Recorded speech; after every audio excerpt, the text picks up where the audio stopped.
नमस्कार, यो खबर भित्रको खबर हो र म सुमन ढुङ्गाना। दर्शकवृन्द, तपाईको भान्सामा हरेक दिन पाक्ने चामलको खबर लिएर उपस्थित भएका छौं आजको श्रृंखलामा। हो, हाम्रो देशलाई कृषि प्रधान देश भनेर चिन्छौं र अरूलाई पनि चिनाउँछौं। तर के तपाईको भान्सामा हरेक साँझ बिहान पाक्ने चामल हाम्रै देशमा उत्पादित धानको हो त? यो प्रश्न तपाईले आफैलाई सोध्नुहोस्। धेरैको जवाब आउँछ, हैन, यो त आयातित चामल हो। हामीले हाम्रो देशलाई कृषि प्रधान देश भनिरहँदा हाम्रो देशमा आयात हुने धान र चामलको तथ्याङ्क र वार्षिक रूपमा बाहिरिएको हाम्रो रकमबारे थाहा पाउनुभयो भने तपाईले जिब्रो चुक्नुहुनेछ।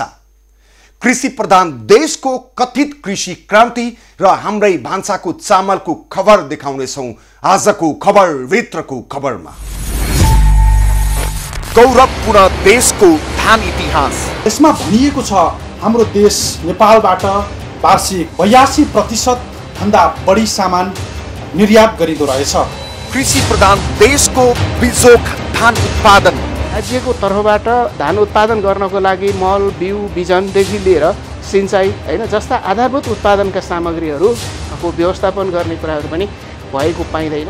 जनताको भान्सा भित्रको वास्तविकता, आयातले धानेको धान र विदेशीको अरबौं रकमको तथ्याङ्क खोजी।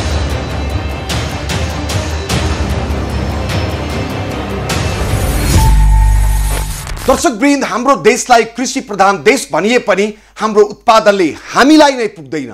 खेती गर्ने परम्परा बिस्तारै हराउँदै गएको छ। किसानी गर्नेहरूले पनि व्यावसायिक कृषि भन्दा आफ्नो परिवारलाई मात्र पुग्ने उत्पादन गरिरहेका छन्।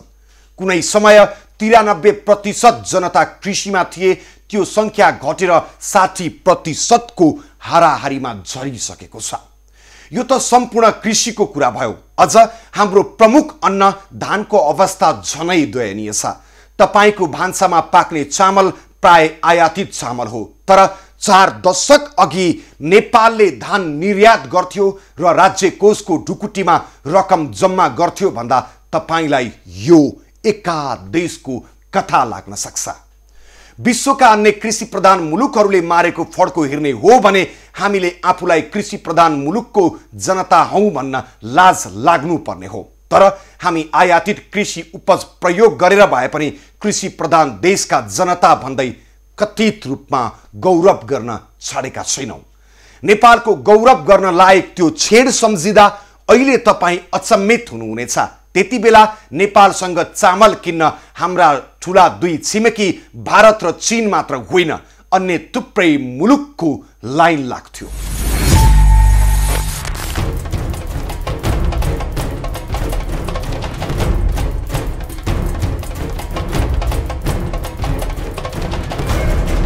दर्शकवृन्द, यो गोरखापत्रको 271औं अङ्क हो, अर्थात् 2025 साल माघ 24 गते प्रकाशन भएको गोरखापत्रको कटिङ हो यो। त्यसको प्रथम पृष्ठमा छापिएको यो खबर हेर्नुहोस्, जहाँ भनिएको छ नेपालसँग चामल किन्न विभिन्न देशद्वारा प्रस्ताव।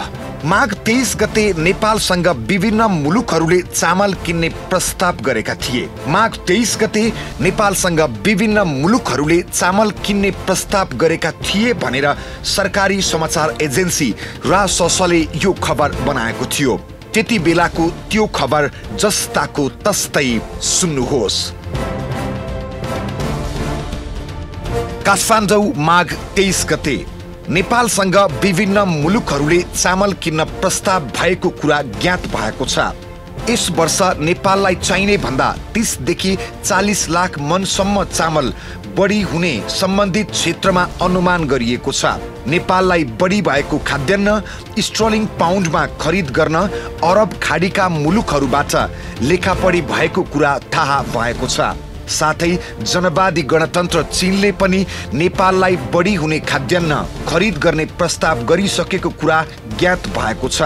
भारतले पनि भारतको स्टेट ट्रेडिङ कर्पोरेसन मार्फत नेपाली खाद्यान्न खरिद गर्ने इच्छा जनाएको थियो।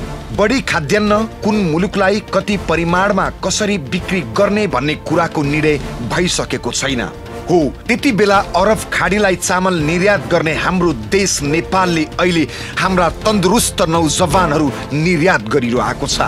अनि त्यति बेला चीन र भारतलाई चामल दिने नेपाल अहिले तीनै देशबाट अनुदानमा चामल लिन्छ र त्यतिले पनि नपुगेर अरबौंको धान चामल किनिरहेको छ। त्यही दिन अर्थात् 2025 साल माघ 24 गतेको गोरखापत्रको भित्री पृष्ठमा लेखिएको अर्को समाचारको अंश पनि हेर्नुहोस् र सुन्नुहोस् जस्ताको तस्तै। खास गरेर एसियाली देशहरूको अर्थशास्त्र कृषि शास्त्र नै छ। हाम्रो नेपालको अर्थशास्त्र पनि कृषि अर्थशास्त्र हो। यसर्थ हाम्रो नेपाललाई कृषि प्रधान देशभित्रै सम्बोधन गरिन्छ। हुन पनि हाम्रो देशको 93.5% जनभार खेतीमै लागेको छ र राष्ट्रिय आयको 65% कृषि पैदावारबाट नै हुन्छ। विदेशमा निर्यात गरिने वस्तुहरूमा 82% कृषिबाट उत्पादित वस्तुहरू नै देखा पर्दछन्। यसरी हाम्रो देशलाई कृषि प्रधान देश भन्नमा कुनै आपत्ति छैन। हो माथिको यो समाचार अहिले सुन्दा पढ्दा र भन्दा एका देशको कथा जस्तै लाग्छ। दर्शकवृन्द, म यतिखेर गोरखापत्र संस्थानको पुस्तकालयमा छु र मेरो हातमा छ 2025 साल माघ 24 गते गोरखापत्रमा प्रकाशित यो समाचार। र यो समाचारमा लेखिएको छ हाम्रो कृषि र त्यसको सुधार। र यसमा भनिएको छ हाम्रो देश नेपालबाट वार्षिक 82% भन्दा बढी सामान निर्यात गरिँदो रहेछ र त्यसको ठीक 5 दशक पछाडि र त्यसको ठीक उल्टो हामीले आयात गरिरहेका छौँ र हामीले आयात गरेको कृषि सामग्री र विशेष गरी धान चामलबाट हाम्रो भान्सा उज्यालो पारिरहेका छौँ। यो हाम्रो देशको गोरखापत्रले 2025 साल माघ 24 गते प्रकाशित गरेको खबर हो र अब यो पनि हेर्नुहोस्। यो तस्बिर 1944 फेब्रुअरी 8 मा भारतको द इन्डियन एक्सप्रेस भन्ने पत्रिकाले छापेको खबरको हो, जुन खबरमा भनिएको छ भारतको केन्द्रीय सरकारको अर्थ मन्त्रालयले बंगाल सरकारलाई भारु 25 करोड नेपालबाट चामल खरिद गर्न दिएको खबर उल्लेख छ। हो यस्तो गर्विलो इतिहास थियो हाम्रो कृषिको, अर्थात् कृषि प्रधान देश नेपालको त्यो बेला। हाम्रो देशको राष्ट्रिय आयमा कृषिको 65% देन थियो र हाम्रो देशबाट निर्यात हुने वस्तुमा 82% कृषि उपज नै थियो। तर अहिले यो सबै सुन्दा किम्बदन्ती जस्तै लाग्छ।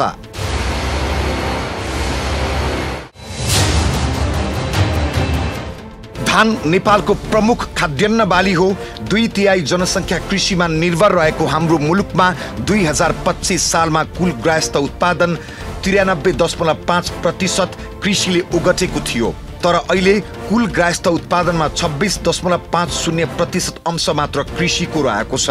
तर पनि हामीले कृषि प्रधान देशको रटान रट्न भने छाडेका छैनौं। हाम्रो प्रमुख बाली धानको कृषि क्षेत्रको गृहस्थ उत्पादनमा 15.35% र कुल गृहस्थ उत्पादनमा 4.06% मात्रै दिन्छ।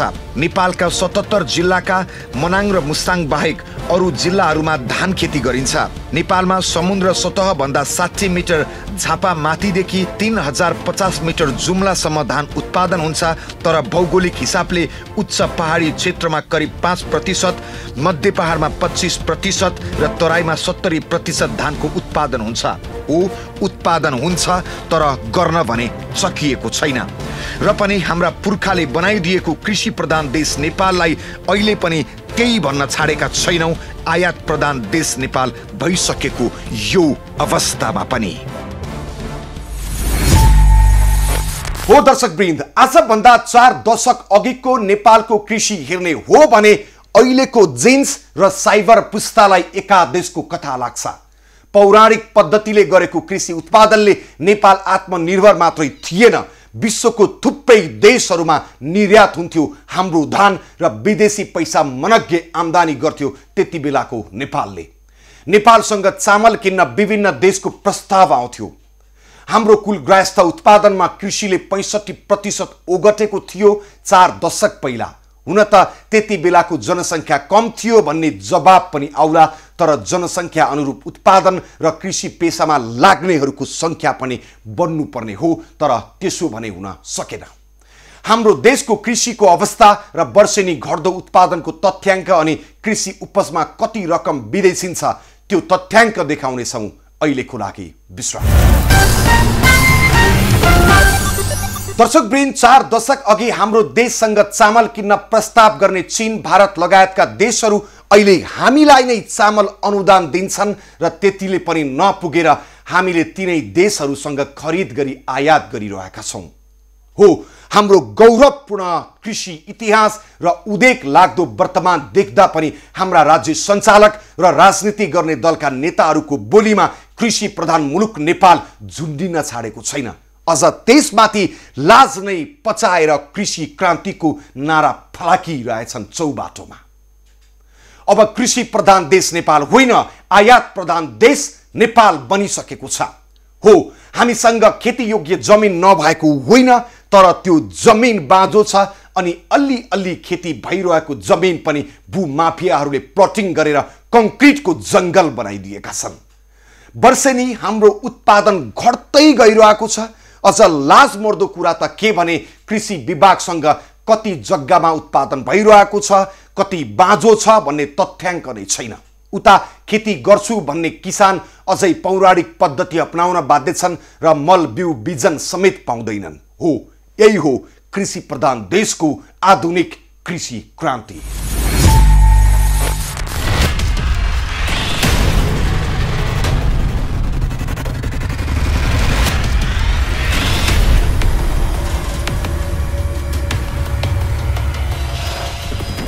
दर्शकवृन्द, हाम्रो देश नेपालको कुल खेती योग्य जमिन मध्ये करिब आधा भागमा मात्र अहिले धान बाली लगाइएको तथ्याङ्कहरूले बताइरहेका छन्। जुन निर्यातको त कुरै छाडौँ, हामीलाई धान चामलमा आत्मनिर्भर हुन नै निकै मुस्किल पर्छ।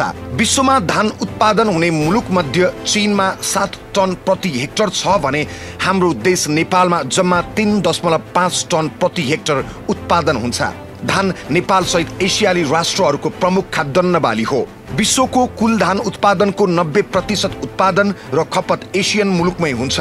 चीन, Bharat, Indonesia, Bangladesh, Thailand, Vietnam, Myanmar, Philippines, Cambodia र पाकिस्तान संसारकै 10 प्रमुख धान उत्पादन गर्ने देश हो भने हाम्रो देश नेपाल धान उत्पादन गर्ने राष्ट्रहरूमा 17औं स्थानमा पर्दछ।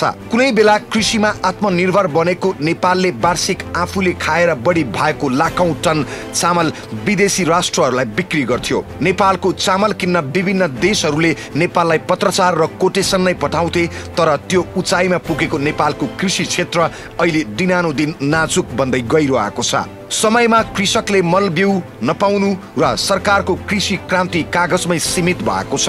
हो, किसानको पीडा अत्यन्तै धेरै छ र पनि कृषि प्रधान देशको नारा हामीले जपिरहेकै छौँ भन्छन् किसानहरू पनि। कतिपय धान उत्पादन हुने ठाउँहरूमा अन्य बालीहरू लगाउने कुराको पनि अब बढेर गयो। कतिपय धान उत्पादन गर्ने ठाउँहरू यो प्लटिङ घर घडीले चाहिँ गर्दाखेरि त्यहाँनिर छेउ भएर गयो।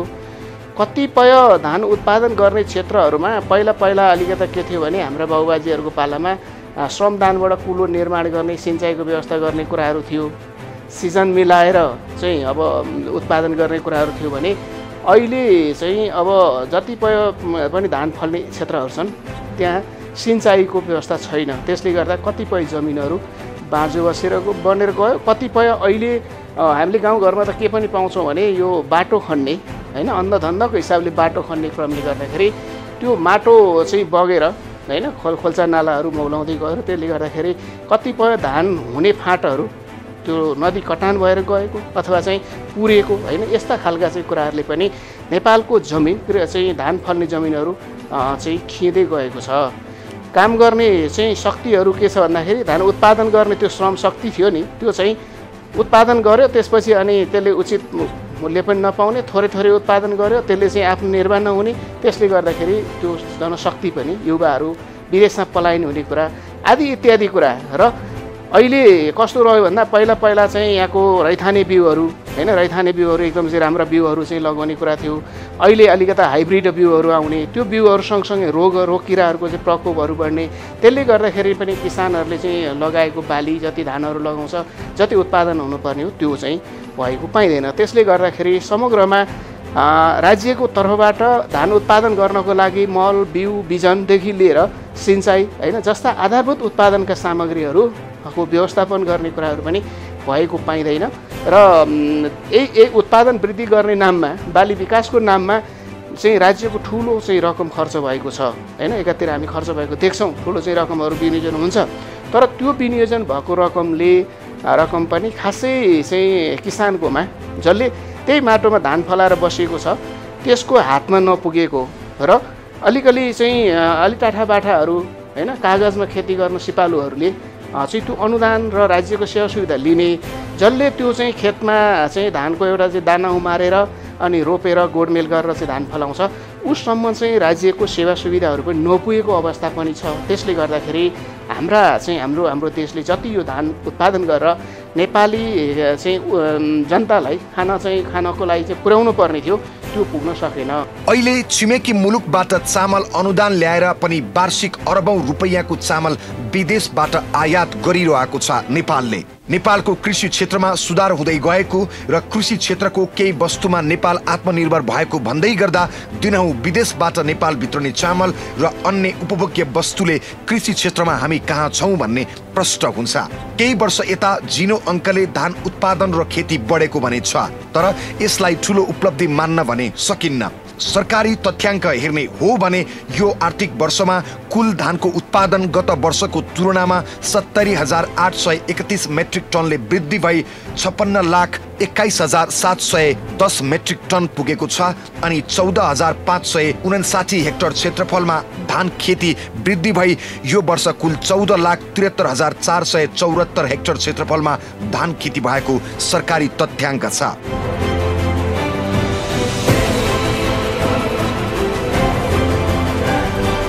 विगत 5 वर्षमा भएको धान उत्पादनलाई विश्लेषण गर्ने हो भने 2073-74 को तुलनामा यो वर्षको धान उत्पादन करिब 7.48% बढेको हो। यो चालु आर्थिक वर्षमा धेरै उत्पादन भएको सरकारले बताउँदै गर्दा वर्षेनी 10औं अरब रुपैयाँको चामल आयात भइरहेको नमिठो आँकडा पनि हामीसँग छ।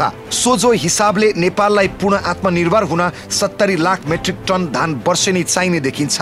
तर सरकारी अधिकारीहरू शहरका बासिन्दाले बासनादार आयातित चामल रुचाउनका कारण नेपालको चामल आयातको परिमाण बढेको हुन सक्ने बताइरहेका छन्। तर उनीहरूसँग पनि कृषिमा आत्मनिर्भर बन्ने कुनै ठोस योजना खासै छैन। उता सरकारकै कुरा गर्ने हो भने सरकारले नेपालमा वास्तवमै धानको लागि उर्वरशील खेतीयोग्य जमिन कति छ भनेर अहिलेसम्म आँकडा निकाल्न सकेको छैन। कृषि विभागको लाजमर्दो यो भनाइ पनि हेर्नुहोस्। नेपालको धानको टोटल जुन नेपालको खेतीयोग्य जग्गा छ नेपालको, त्यति मध्ये अहिले नेपालमा 14,73,774 हेक्टर एरियामा चाहिँ धान उत्पादन भएको छ। अहिलेसम्मलाई 77-78 को डाटाले हेर्दा चाहिँ त्यति एरियामा चाहिँ धान उत्पादन भएको देखिन्छ। इम्पोर्ट एक्सपोर्टको डेटाहरूलाई हेर्दा चाहिँ हाम्रो धानको आयात धानभन्दा पनि चामलको आयात बढिरहेको देखिन्छ। तर हाम्रो प्रोडक्सन फिगरलाई हेर्दाखेरि हाम्रो 56,21,710 मेट्रिक टन 77-78 सालमा चाहिँ उत्पादन भएको देखिन्छ र अनि हामीसँग करिब 4-5 लाख मेट्रिक टन चाहिँ नपुग भएको हो कि जस्तो देखिन्छ।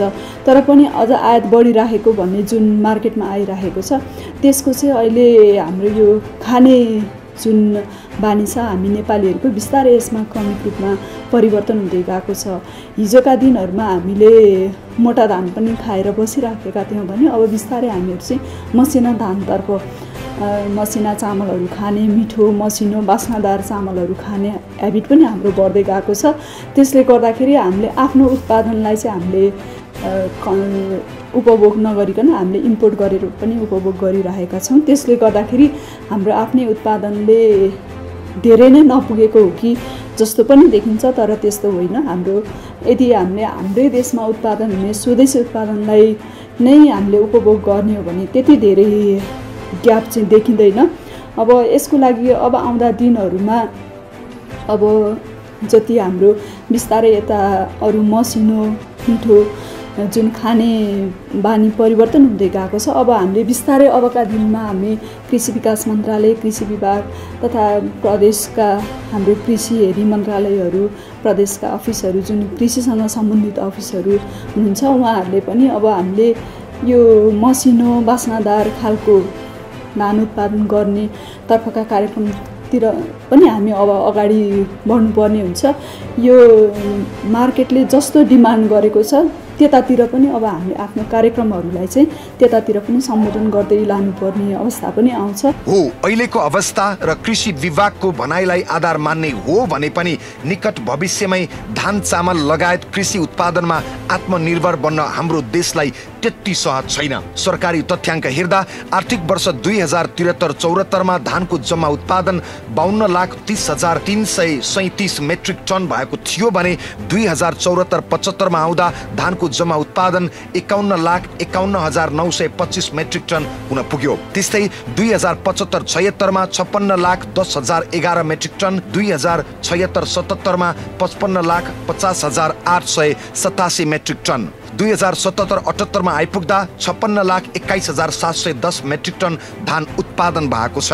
विगत 3 वर्षको नेपालको धान उत्पादनको अङ्क हेर्ने हो भने केही सुधार भएको त देखिन्छ, तर आयात नघटेको कारण सामान्य वृद्धिलाई कसरी उत्पादनमा वृद्धि भएको मान्ने। उता 2073-74 मा 15,52,469 हेक्टर क्षेत्रफलमा धान उत्पादन गरिएकोमा 2077-78 मा आइपुग्दा त्यो क्षेत्रफल घटेर अहिले 14,73,447 हेक्टर क्षेत्रफलमा आइपुगेको छ। यसले के संकेत गर्दछ भने नेपालमा प्रतिदिन खेतीयोग्य जमिनको विनाश हुँदैछ र उर्वरशील भूमिमा कित्ता काट गरी धमाधम कंक्रिटका भवनहरू ठडाउने क्रम बढ्दो अवस्थामा छ। बदलिदो परिवेश र युवा पुस्ताको खाडी मुलुकमा रोजगारीका लागि विदेशी नै रुचिका कारण पनि कृषिमा युवाहरूको आकर्षण नहुँदा यो क्षेत्र पछाडि धकेलिएको छ। भारत र चीनमा आफ्ना उत्पादन र खाद्यान्न निर्यात गर्ने त्यो नेपाल अहिले आफै परनिर्भर बनेको छ। छिमेकी राष्ट्रहरूले आधुनिक कृषि प्रणालीमा जोड दिनुका साथै कृषकलाई ठूलो अनुदान पनि दिएका छन्, तर हाम्रो कृषि अझै पनि निर्वाहमुखी र काम चलाउको स्थितिमा गुज्रिरहेको छ। दर्शकवृन्द, कृषि र किसानका लागि काम गर्ने सरकारी निकायको जवाब सुन्दा दिक्दार लागेर आउँछ। कति जमिन खेतीयोग्य छ, कतिमा खेती भइरहेको छ, बाँझो जमिन कति छ र बाँझो जमिनमा उत्पादन गर्न सक्यो भने आयातमा कति प्रतिशत कमी आउन सक्छ, यसको कुनै अध्ययन र लेखाजोखा छैन। तर पनि आधुनिक कृषि क्रान्तिको रटान रट्न छाडिएको छैन। उता अहिलेको जमानामा पनि पुरातन पद्धतिमै किसानी गर्न बाध्य छन् किसानहरू। समयमा मल र बिउ बिजन पाउँदैनन्, सबै खेतीयोग्य जमिनमा सिँचाइ पुगेको छैन, जसका कारण वर्षेनी करिब 30 अर्बको धान चामलको आयात गरिरहेको छ मेरो देश नेपाल। धान चामलको आयात तथ्याङ्क र विदेशीयको रकम देखाउनेछौँ अहिलेको लागि विश्राम। दर्शकवृन्द, 4 दशक अघि खाडी मुलुकमा नेपालले धान निर्यात गर्थ्यो, तर अहिले धान चामल आयात गर्छ र हाम्रा ऊर्जाशील नौजवानहरू भने निर्यात गरिरहेको छ, जुन अत्यन्तै लाजमर्दो कुरा हो। हुन त सरकारले कृषिमा अनुदान, सस्तोमा ब्याजमा ऋण अनि कृषि औजारमा भन्सार छुट दिएको छ, तर त्यो पनि सुविधाले कृषिजन्य उपजको उत्पादनमा कुनै प्रभाव जमाएको छैन। भन्सार विभागको तथ्याङ्कले भन्छ हाम्रो देशमा धान चामल र कनिकाको आयातले वर्षेनी 30 अर्ब भन्दा बढी रकम विदेशिएको छ। उता हरेक स्थानीय तहलाई बाली विकासको लागि भन्दै अरबौं रकम पनि वर्षेनी खर्च भइरहेको छ। कृषि प्रधान देशको धान पीडा हो। अहिलेको अवस्था हेर्ने हो भने नेपाल दूध जन्य पदार्थ र कुखुराको मासु र अण्डामा मात्रै आत्मनिर्भर छ। यो बाहेक प्राय सबै कृषिजन्य उपजमा नेपाल परनिर्भर हुनुपर्छ। हो, भन्सार विभागको तथ्याङ्क पल्टाउने हो भने कृषि उपजमा मात्रै खरबौं रकम विदेशिएको छ हाम्रो देशबाट, र पनि हामी भनिरहेका छौँ कृषि प्रधान देश हाम्रो नेपाल।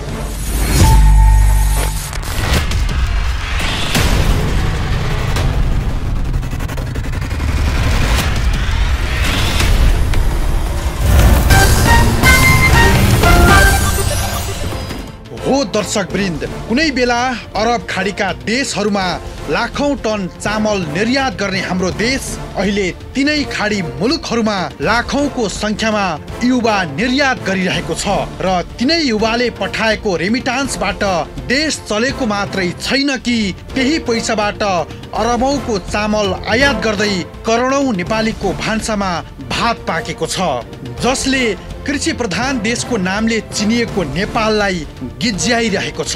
विगत 3 वर्षदेखिको धान चामल आयातको तथ्याङ्क हेर्ने हो भने निकै डरलाग्दो तथ्याङ्क छ।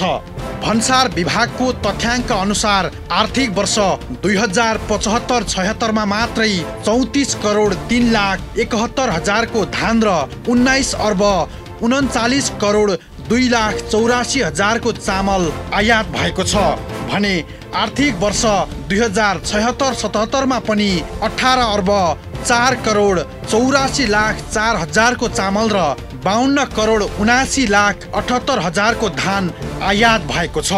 त्यस्तै आर्थिक वर्ष 2077-78 को 6 महिनाको अवधिमा मात्रै 14 अर्ब 55 करोड 2 लाख 52 हजार रुपैयाँको चामल र 43 करोड 11 लाख 3 हजारको धान आयात भएको छ।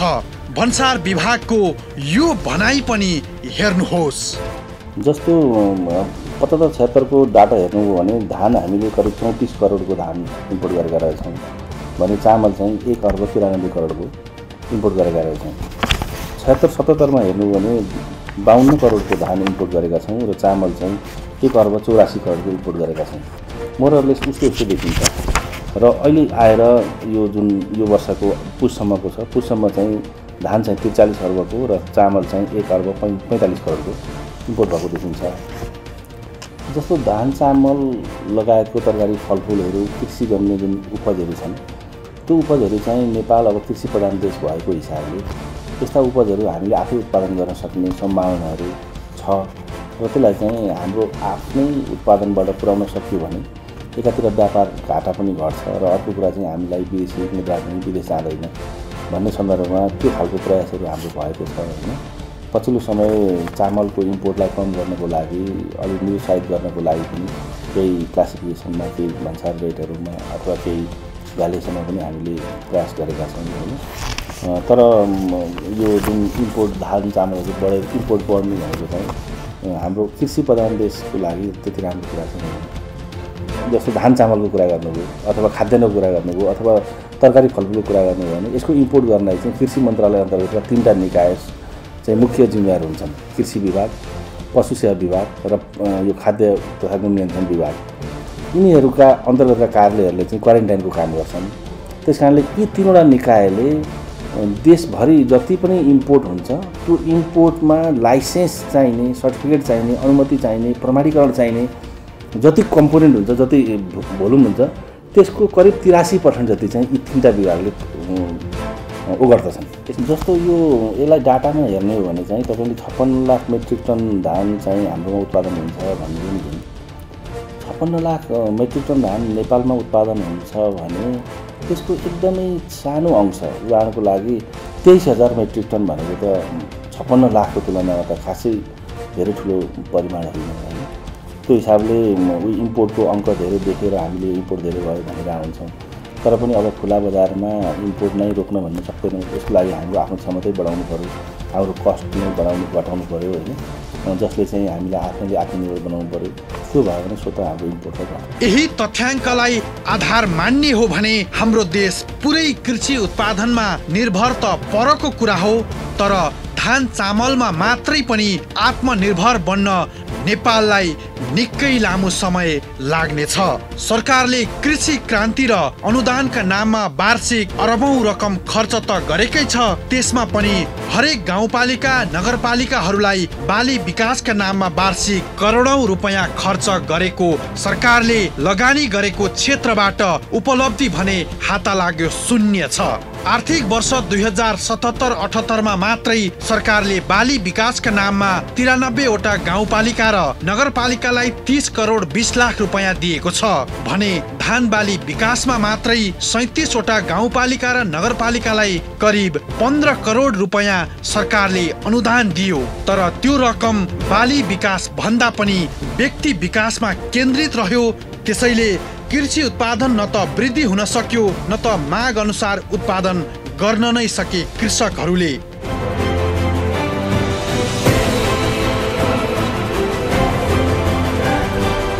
जमिनमा भन्दा पनि कागजमा खेती गर्न जानेकाहरूले अनुदानको फाइदा उठाइरहे। तर जो वास्तविक किसान हो उसले खेती सुरु गर्ने समयमा सिंचाई मल बिउ नपाएर रुन्छन्। त्यसपछि जेनतेन दुःख गरेर आफ्नै खेतबारीमा रगत पसिना चुहाएर उब्जाएको उत्पादनको मूल्य रकम नपाएर सधैँ आँसुमा डुबिरहेका छन् कृषकहरू। हो यही हो हाम्रो देशका वास्तविक किसानको वास्तविकता। अनि कसरी हुन्छ उत्पादनमा वृद्धि?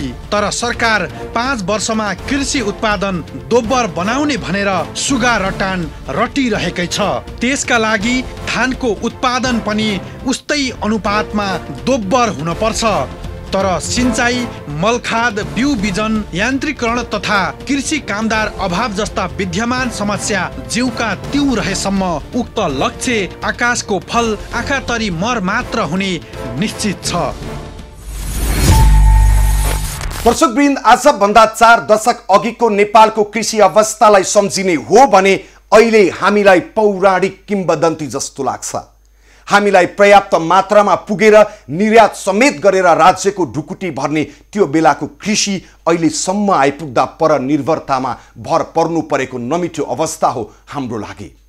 एकातिर 10औं अर्ब रकम वर्षेनी विदेशिएको छ कृषि उपज वस्तु खरिदमा, उता अर्कोतर्फ वर्षेनी कृषिको नाममा खर्बौं रकम खर्च पनि भइरहेको छ। तर उत्पादनको अवस्था भने कति पनि चित्त बुझ्ने खालको छैन। अनि ऋण बोकेर गरिएको खेती र त्यसबाट भएको उत्पादनले आयात गरेको उत्पादनसँग लड्नु परेको छ। बजारको उस्तै कमी छ अनि बिचौलियाको धन्दा र बिगबिगी। अब भन्नुहोस् यो अवस्थामा कसरी रह्यो र हाम्रो देश कृषि प्रधान? अझ त्यसमाथि आधुनिक कृषि क्रान्तिको जप जप्न छाडेका छैनौँ हामी। हाम्रा नौजवानहरू खाडीमा निर्यात गर्दै कृषि उपज आयात गरिरहेको देशले के हामी कृषि प्रधान हौं भन्न मिल्छ? यो प्रश्न सहित आजको कार्यक्रम यति नै। सोमबार अर्को विषय लिएर उपस्थित हुनेछु। खबरभित्रको खबरको लागि हेर्दै रहनुहोला एभी न्यूज खबर। नमस्ते।